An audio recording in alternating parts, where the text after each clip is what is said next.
Well, I think the Iranian regime, as we speak, is not on the verge of collapse, and they are fighting back. And although their prospects in the longer term, in other words, in the next weeks or months, could lead to military disaster for them and for the Iranian nation, but these maximalist demands at this time are more, in my view, psychological warfare, trying to intimidate them. And of course, you hear a variety of statements from Donald Trump. One day he says something, next day he says something else. But the fact, what this is quite serious in nature nonetheless, but I think that this is not the language that perhaps could serve his interests and that of the Iranian people whom he's trying to defend. This is, as I said, this is a very extreme demand at this particular stage because the Iranian regime is on a back foot. The resources of the regime are limited. If there was a ceasefire, the damage to Iran would be limited, and the Iranian people would get rid of these people and would definitely move in a direction that is more in line with international sentiment. Now, Mr. Khonsari, President Trump also expressed his wish to be involved in the selection of Iran's next leader. Now, does this statement make sense in terms of international politics, or does it just reflect Trump's mindset? I think it does not really make sense in the sense that that is not the language that senior international politicians use. This is not the colonial days. And the Iranian people and the Iranian nation is a nation that has dignity. They have had a terrible government over the past 47 years that has ruined the country, and people want change and want, support from the international community and from President Trump in bringing about that change. But the level of involvement that President Trump is hinting at is something as though he is going to anoint who's going to be the next leader of Iran. Well, that goes against the grain of everything. People in this day and age cannot accept that. And also, whoever is anointed by him in this manner that he is describing, his reputation will always be tarnished, and he will always be looked at as a lackey of the United States, and can hardly serve either the Iranian people or the international community or even the United States. So I think that the kind of language used by President Trump is definitely not in line with the kind of language that people expect from, major powerful leaders of the world. And I don't think it serves any purpose. And in the long run, it will work to the detriment of the United States, its allies, as well as that of the Iranian nation. Now, Iranian President Masoud Pezeshkian says some countries have initiated mediation efforts. Now, what do we know about these efforts or these countries, and what are the terms and conditions for Iran to engage in talks with the United States again? Well, I think, first of all, the majority of the aims which the United States wanted prior to starting the conflict have been achieved. In other words, the President Trump said he wants an end to Iranian nuclear programs. That has been achieved. He wanted an end to Iran's ballistic missile production. They have bombed everything.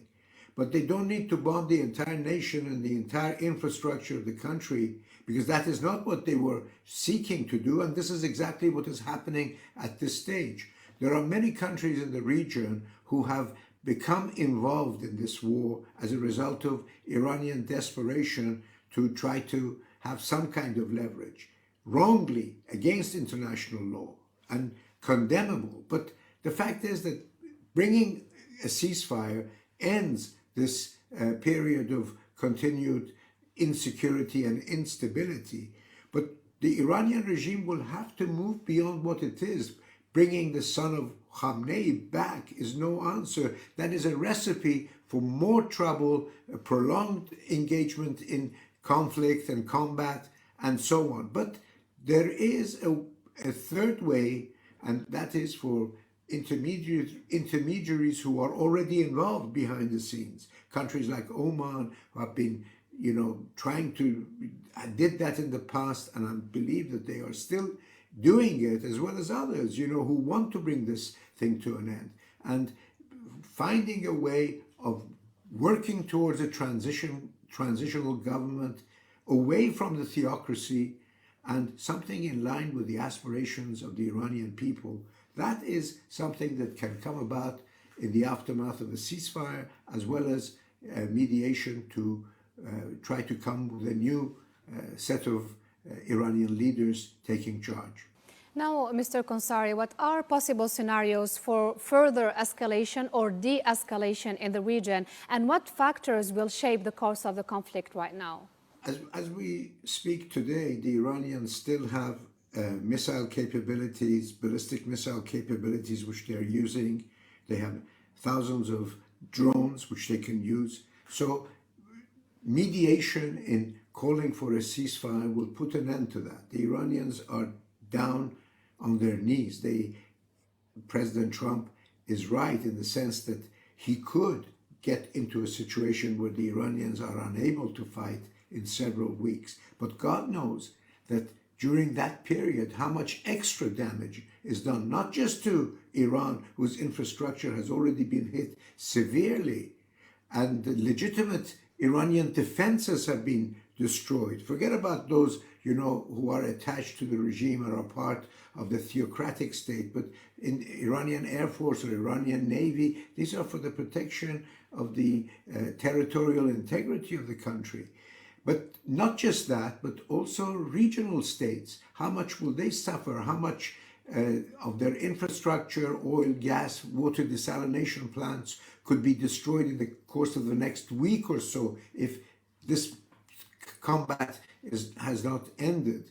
And the consequences could be quite severe for the world economy and everything. So I think that mediation and prospects for peace, by trying to push for some kind of a ceasefire, end hostilities, and work towards a process with the region, with the international community, to try to guide the Iranian political process into a different manner that works with the international community, as opposed to doing the kind of things that the Islamic regime has done in the 47 years.